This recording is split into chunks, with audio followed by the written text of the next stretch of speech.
Neeraj and welcome to Philo. तो आज हम पढ़ेंगे डाइवर्सिटी इन लिविंग ऑर्गेनिज्म का one of the most important topic biological classification. तो चलो शुरू करते हैं। बायो का मतलब होता है लाइफ। हमारी पूरी अर्थ पर बहुत सारे लिविंग ऑर्गेनिजम्स प्रेजेंट हैं, फ्रॉम माइक्रोब्स टू ह्यूमंस। तो इन सब की स्टडी करने के लिए, इनको इजीली आइडेंटिफाई करने के लिए हम इनको डिफरेंट कैटेगरीज में क्लासिफाई करते हैं। लिविंग ऑर्गेनिजम्स जैसे हो गए प्लांट्स, माइक्रोब्स, एनिमल्स। तो इन सब लिविंग ऑर्गेनिजम्स को इजीली स्टडी करने के लिए और आइडेंटिफाई करने के लिए हम इनको डिफरेंट क्लासेस में डाल देते हैं। चलिए इसको एक एग्जांपल से समझते हैं। आपने जैसे अपने घर पे भी देखा होगा, आपकी मम्मी आपकी सॉक्स वॉश करती हैं, जो सेम पेयर होता है उनको वो टाई करके अलग से रख देती है, ताकि हमको आगे जब भी ज़रूरत पड़े हमको वो इजीली मिल जाए बिना टाइम वेस्ट करें। तो सिमिलरली क्लासिफिकेशन का भी सेम मतलब होता है। लिविंग ऑर्गेनिजम्स को हम सिमिलरिटीज और डिफरेंसेस के बेसिस पर अलग अलग क्लासेस में डाल देते हैं। जो ऑर्गेनिजम्स सिमिलर हैं उनको हम एक क्लास में डाल देते हैं, और जो थोड़े से डिफरेंट हैं, जिनके कैरेक्टर्स उन ऑर्गेनिज्म से डिफरेंट है, उनको हम डिफरेंट क्लासेस में डाल देते हैं। तो बेसिस ऑफ क्लासिफिकेशन होता है सिमिलरिटीज और डिफरेंसेस के बेसिस पर। Similarities and differences. तो अब देखते हैं टेक्सोनोमी। इसको एक एग्जाम्पल के थ्रू हम समझते हैं। जैसे हम पानी का एग्जाम्पल लेते हैं। पानी को हम हिंदी में पानी बोलते हैं और इंग्लिश में उसको वाटर बोलते हैं। सिमिलरली तमिल में पानी को तन्नी बोला जाता है। अगर हम किसी तमिलियन के सामने हम वाटर बोलेंगे या फिर पानी बोलेंगे तो उसको समझ में नहीं आएगा, वो कंफ्यूज हो जाएगा, क्योंकि उनके यहाँ पानी को तन्नी बोलते हैं। तो इसी कंफ्यूजन को दूर करने के लिए एक साइंटिस्ट थे, कैरलेस लीनियस।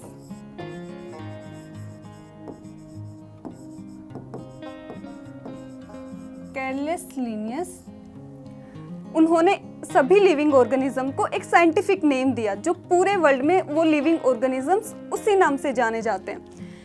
तो टेक्सोनोमी का मतलब हो गया to give universally accepted names to all the species. उसके बाद हम देखते हैं बायनोमियल नोमेनक्लेचर क्या होता है।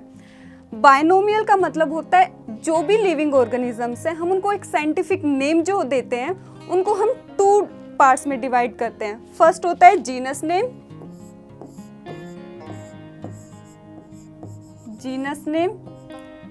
और सेकंड पार्ट होता है स्पीसीज नेम। और नोमेनक्लेचर का मतलब होता है नेमिंग। तो जितने भी लिविंग ऑर्गेनिजम्स हैं हम उनको साइंटिफिक नेम देते हैं। उस नेम को हम टू पार्ट्स में डिवाइड करते हैं। फर्स्ट हो गया जीनस एंड सेकंड हो गया स्पीसीज नेम।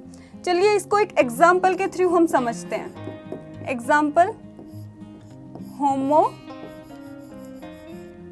सेपियंस। तो होमो सेपियंस यहाँ पे है ह्यूमन का साइंटिफिक नेम। तो ये हो गया हमारा जीनस नेम और ये हो गया हमारा स्पीसीज नेम। तो किसी भी ऑर्गेनिज्म को नेमिंग करने का भी कुछ एक रूल्स एंड रेगुलेशंस होते हैं। जैसे हमने यहाँ पे एग्जांपल दिया है होमो सेपियंस का। जब हम जीनस नेम हम जब लिखते हैं उसमें हम हमेशा फर्स्ट अल्फाबेट जो होता है जीनस नेम का उसको हम हमेशा कैपिटल रखेंगे, और स्पीसीज नेम का फर्स्ट अल्फाबेट हमेशा स्मॉल रखेंगे। ये कुछ रूल्स होते हैं अगर हम किसी लिविंग ऑर्गेनिज्म को कोई साइंटिफिक नेम जब दे रहे होते हैं। और इनको हम हमेशा इटैलिक्स की फॉर्म में लिखते हैं, और अगर जब हम इनको हैंड रिटन लिखते हैं तो हम इनको अंडरलाइन कर देते हैं। उसके बाद हम पढ़ते हैं हायरार्की ऑफ क्लासिफिकेशन। हायरार्की का मतलब होता है रैंकिंग। तो ऑर्गेनिजम्स को इजीली स्टडी करने के लिए, आइडेंटिफाई करने के लिए एक साइंटिस्ट थे कैरलेस लीनियस। इन्होंने सभी ऑर्गेनिजम्स को 7 लेवल्स में डिवाइड करा ताकि उनको हम इजीली स्टडी कर सकें। वो 7 लेवल्स हम देखते हैं। पहला है किंगडम, दूसरा है फाइलम,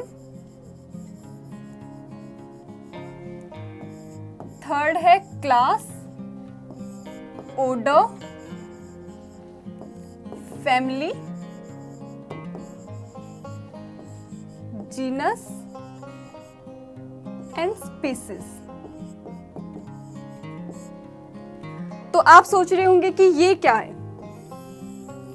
तो ये एक ट्रिक है इन सभी लेवल्स को इजीली स्टडी करने के लिए, इजीली याद रखने के लिए। एक ये ट्रिक है, King Philip came over for good soup. तो हम इसके थ्रू हम इन सभी लेवल्स को इजीली याद रख सकते हैं। आई होप आपको ये समझ में आया होगा।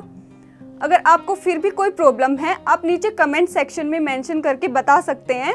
And please like this video, subscribe our channel, and for more problems always ask फिलो।